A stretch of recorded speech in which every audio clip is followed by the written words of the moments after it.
ครอบครัวตัวแบบในการปลูกยางพาราจากประสบการณ์ส่วนตัวสู่การพัฒนาชุมชนสนับสนุนโดยน้ำดื่มหัวเสือ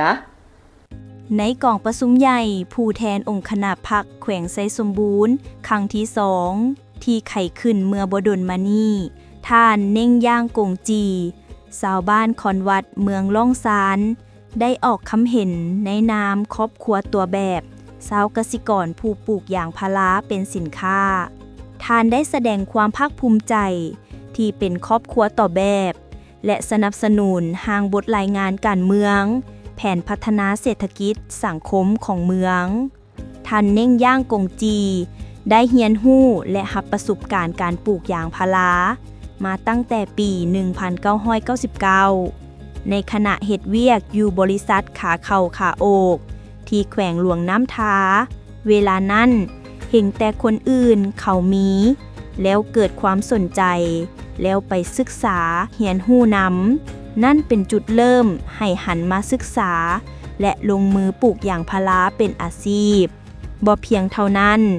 ยังสามารถช่วยให้ชาวบ้านหลุดพ้นความทุกข์ยากไปนำด้วยความอยากพัฒนาภายหลังฮู้ว่าปลูกยางพารามีรายรับดีท่านเน่งย่างนำเอาแนวความคิดในการปลูกรูปแบบ 2+3 มาปรึกษากับทางการเมืองล่องซานเพื่อร่วมมือด้านการส่งเสริมการปลูกยางพาราลงทุนเป็นระยะยาวให้ประชาชนบรรดาเผ่าและขอที่ดินเพื่อเป็นสวนสาธิตท่านได้นำบทเรียนที่ถอดถอนมาประยุกต์ใช้ในเมืองล่องซานนับแต่ปี 2003 เป็นครอบครัวทำอิฐที่ปลูกยางพาราในเขตนี้โดยครอบครัวของท่านเน่งย่างได้บุกเบิกพื้นที่ปลูกยางพารา21เฮกตาร์มียางพารา 11,000 ต้นสามารถสร้างรายรับถึง768ล้านกีบต่อปีพร้อมกันนั้นยังได้ขยายโครงการ 2+3 ให้ชาวบ้านโพนไซปลูกเนื้อที่50เฮกตาร์มียางพารา25,000 ต้นสร้างรายรับถึง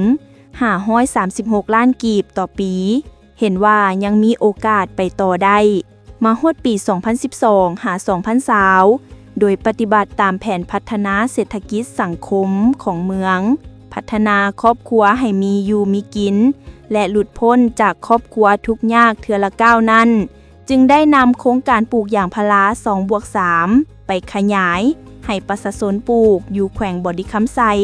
ในเนื้อที่ 1,000 เฮกตาร์ยางพารา 500,000 ต้นและได้ก้าเบี้ยยางพาราจำหน่ายภายในแขวงและต่างแขวงได้ 40,000 กว่าเบี้ยต่อปีปัจจุบันสามารถสร้างรายรับให้ครอบครัวได้6ตื้อกว่ากีบต่อปี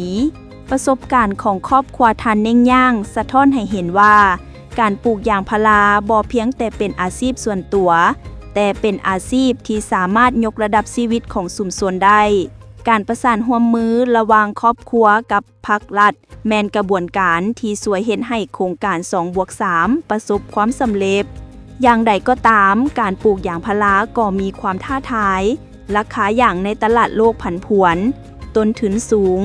และความจำเป็นในการบริหารสวนอย่างมืออาชีพนี่แม่นบทเรียนที่ครอบครัว